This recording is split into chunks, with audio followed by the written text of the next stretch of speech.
உத்தமியே சிவன் பத்தினி நீயே நித்தம் நித்தம் சோதனைகள் எத்தனை வந்திடினும் அத்தனையும் வித்தகி உன்னால் விலகிடுமே.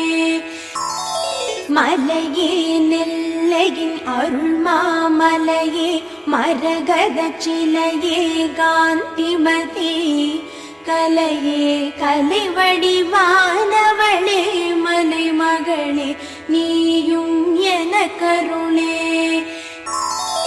விண்ணில் உதித்து வந்து நெல்லை மண்ணில் கோவில் கொண்டவளே விண்ணும் மண்ணும் போற்றி வணங்கும் கண்ணின் மணியே என கருளே.